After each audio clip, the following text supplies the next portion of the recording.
Hello everyone, good morning সবাইকে। আজ সকাল সকাল ভ্লগটা শুরু করলাম এক কাপ গরম চায়ের কাপ দিয়ে। তোমরা আমার ভিডিওতে খুব কমই দেখতে পাবে যে আমি চা খাচ্ছি। আসলে চা জিনিসটা আমার খুব একটা পছন্দ না। অনেকেই চাটা খুব পছন্দ করে, কিন্তু আমার খুব একটা পছন্দ না। আমি একটু ব্যতিক্রম আর কি।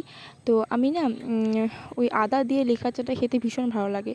তো সেদিন মা করেছিল, তো ভাবলাম যে তাহলে একটু খাওয়াই যাক আর কি। তো গরম গরম চা খেয়ে তারপর সোজা চলে গিয়েছিলাম পড়তে বসতে। আগের দুদিন আমি ফিজিক্যাল সায়েন্সটা টাচও করিনি, মানে ফিজিক্যাল সায়েন্স আমি পড়িনি। তো আজকে আমি ফিজিক্যাল সায়েন্সটা নিয়েই বসেছিলাম। আমার লাস্টে 3টে টপিক বাদ ছিল, তাহলেই আমার পুরো ফিজিক্যাল সায়েন্সের ক্লাস 9-10 কমপ্লিট হয়ে যাবে। এই যে জল চ্যাপ্টারটা, এটা অবধি আমি আগের দিন অবধি কমপ্লিট করেছিলাম।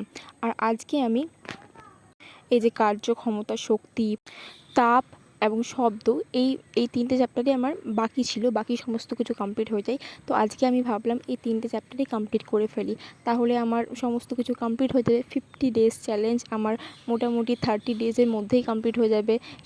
সেটা সত্যি একটা অনেক বড় কিছু। আমি ভাবিনি আজ রাত্রি কমপ্লিট করে নিতে পারবো। তোমরা আমাকে একদিন কমেন্ট করেছিলে যে তোমার কি কি কমপ্লিট হলো, এক ভিডিও করে জানিও। তো আমি তোমাদেরকে বলে দিলাম যে আমার ফিজিক্যাল সায়েন্স এবং লাইফ সায়েন্সের ক্লাস 9-10-এর বোথ যে বই, সেটা আমার রিডিং পড়া, যেটা আমি চ্যালেঞ্জ নিয়েছিলাম সেটা আমি কমপ্লিট করে ফেলেছি। তবে হ্যাঁ, আর একটা জিনিস, যে আমি তোমাদেরকে নেক্সট ভিডিওতে অবশ্যই শেয়ার করব যে আমার টেক্সট বুক পড়ে কী কী বেনিফিট হলো, আমি কী কী উপকার পেলাম, তোমরা কীভাবে কী শুরু করতে পারো না পারো। আর আমি এত তাড়াতাড়ি কমপ্লিট করতে পারলাম, তার একটাই রিজন, সেটা হলো আমি অনেক প্রথম থেকে স্টার্ট করেছিলাম। তো আমি তোমাদেরকে নেক্সট ভিডিওতে অবশ্যই শেয়ার করব যে তোমরা কিভাবে করতে পারো। তারপর দেখো, তোমাদের সাথে একটু শেয়ার করছিলাম যে তোমরা যারা আইসিডিএস এক্সামটা দেবে তাদের জন্য এটা অনেকটাই উপকার, যে কী কী সিলেবাস আছে এটার মধ্যে। তো চলো তোমাদের সাথে ছোট্ট করে একটু শেয়ার করে দিই। জনস্বাস্থ্য ও পুষ্টি থেকে 25 নাম্বার আসে। তো শিশুর বিকাশ, পুষ্টি, টিকাকরণ, নারীদের সামাজিক ও অর্থনৈতিক অবস্থার, মাতৃ ও শিশু সুরক্ষা প্রকল্প, এসব ব্যাপারে থাকে। গণিত থেকে 25 মার্ক থাকে। মেনলি যে পাটিগণিতের পার্টটা সেটা থাকে। আমার এখানে 3-4টে চ্যাপ্টারে লেখা আছে, কিন্তু মেনলি যে পাটিগণিতেরটা ওটাই থাকে। আর জিকে ক্ষেত্রে ইতিহাস, ভূগোল, ভারতের সংবিধান, বিজ্ঞান, গুরুত্বপূর্ণ দিবস, সরকারি প্রকল্প, এসব ব্যাপারে থাকে। আর মেনলি একটা থাকে, সেটা হচ্ছে প্রবন্ধ রচনা, বাংলার প্রবন্ধ রচনা, সেটা 15 নম্বরে থাকে। আর এই যে 150 শব্দের রচনাটা লিখতে হয়, সেটা মেনলি শিশু কল্যাণ, জনস্বাস্থ্য, এইসব ব্যাপারে লিখতে হয়, মানে যেটা আর কি হেলথের ব্যাপারে, সেই ব্যাপারেই লিখতে হয়। তো এটাই আর কি ছোট্ট করে। তোমরা যারা গ্রাম পঞ্চায়েতের এক্সাম বা তোমরা যারা এনএম জিএনএমে এক্সাম দিচ্ছ, তাদের আমার মনে হয় আলাদা করে প্রিপারেশন নেওয়ার খুব একটা দরকার নেই। কিছু কিছু সাবজেক্ট আলাদাভাবে পড়লেই হবে, আদারওয়াইজ তোমাদের এমনিতেই হয়ে যাবে সমস্ত কিছু প্রিপারেশনটা। আমি তো এই পরীক্ষাটা দেবো, তো তোমরা আমার চ্যানেলটা অবশ্যই ফলো করতে পারো যে কীভাবে আমি প্রিপারেশন করছি একসাথে 3টে এক্সামের। তোমাদেরকে সমস্ত কিছু আমি জানিয়ে দেবো। আর তোমরা আমাকে কমেন্ট করো, কোনো কোয়েশ্চেন থাকলে আমি অবশ্যই রিপ্লাই দেবো। তারপর দেখো, আমি লিখছিলাম যে আমার আজকে 50 ডেজ চ্যালেঞ্জ কমপ্লিট হয়ে গেল। তো সেই আনন্দে আর কি একটু লিখছিলাম যে আমি কিন্তু বেশ তাড়াতাড়ি কমপ্লিট করে ফেললাম চ্যালেঞ্জটা। আর তোমরা যারা প্রথম থেকে, অনেকেই আছো প্রথম থেকে আমার ভিডিও দেখছো এবং আমার সাথেই চ্যালেঞ্জ করছো, তারা অবশ্যই আমাকে কমেন্ট করে জানিও যে তোমাদের কতটা কী কমপ্লিট হলো। যখন দেখবে কোনো কিছু আমরা চ্যালেঞ্জ নিই এবং সেটা কমপ্লিট করে ফেলি, তখন কিন্তু ভীষণ আনন্দ লাগে, মনে হয় যে হ্যাঁ, এটা আমি করতে পেরেছি, ভীষণ ভালো লাগে দেখবে। তারপর এই ক্লিপসটা হচ্ছে প্রায় ওই 10টার সময়, তখন আমি পুরো কমপ্লিট করে ফেললাম। লাস্টে যে শব্দ চ্যাপ্টারটা আছে সেটা কমপ্লিট করে ফেললাম।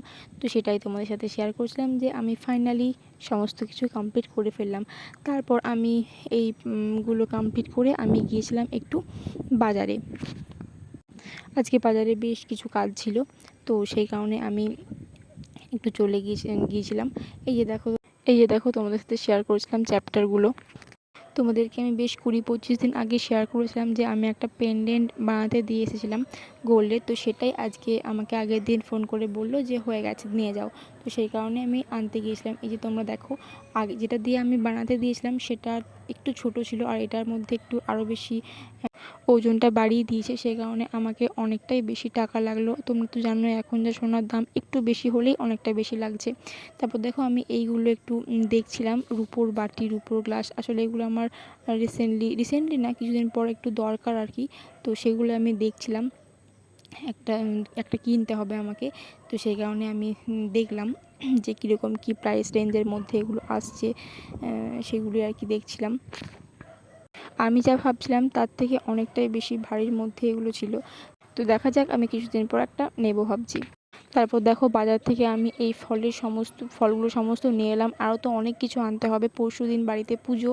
তো অনেক জোগাড়, অনেক বড় করে পুজো হবে, যজ্ঞ হবে, তো অনেক কিছু জোগাড় করতে হচ্ছে। আজ আমি একাই গিয়েছিলাম, সেই কারণে খুব বেশি তো আনতে পারিনি, একাই তো আনা অতটা সম্ভব নয়।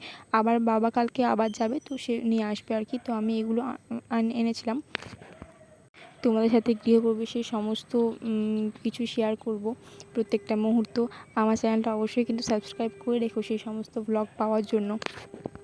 তারপর বাড়ি এসে একটু ঘুমিয়ে পড়েছিলাম। তারপর একদম রাত্রেবেলাতে আমি প্রথমে বেঙ্গলিটা একটু নিয়ে বসেছিলাম, বাংলা ব্যাকরণটা আমি পড়ছিলাম, ছোটোবেলাকার একটা বই, তোমাদের সাথে নেক্সট ভিডিওতে শেয়ার করব। তারপর ইংলিশের একটু গ্রামার প্র্যাকটিস করছিলাম। এভাবে কেটেছিল আজকে আমার দিনটা। তোমাদের ব্লগটা কেমন লাগলো অবশ্যই কমেন্ট করে জানিও। আবার দেখা হবে নতুন একটা ভিডিওর সাথে। ততক্ষণ খুব ভালো থেকো, সুস্থ থেকো, টাটা। আর চ্যানেলটা অবশ্যই সাবস্ক্রাইব করে দিও কিন্তু।